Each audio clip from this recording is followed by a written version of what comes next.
In this video, we will configure a pulse generator in an existing TIA Portal project block. We will then monitor the block to see how the TP timer works. We will configure a pulse generator in Network 1 of our block. We start by providing the condition to trigger the pulse start, in this case a normally open contact. Now we drag and drop a pulse generator or TP timer onto the network from the basic instructions catalog.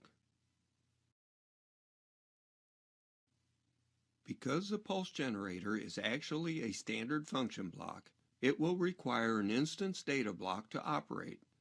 A call options pop-up allows you to name the data block and give it a number manually, or you can accept the system-generated name and number.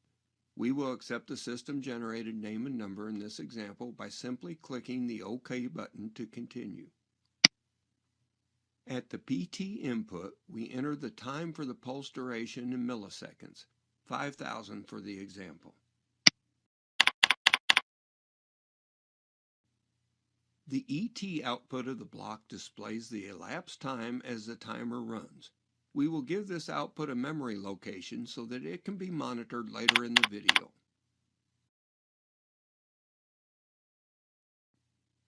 The output of the timer is the Q element. We will program a coil element to be controlled by the timer.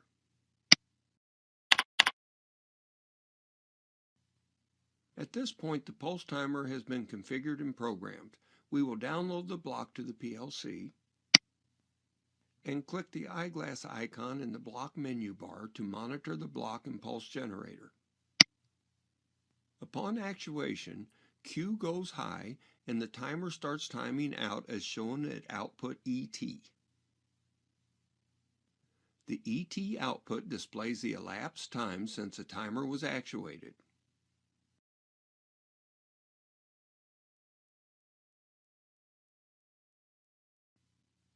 When the elapsed time equals the set point, Q goes low and the timer waits for the next rising edge from the trigger on the in input.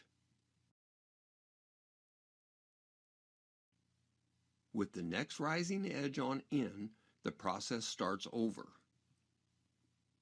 Note that the input at in does not have to be maintained for the pulse generator to continue the high output at Q. The timer continues until the elapsed time equals the set point.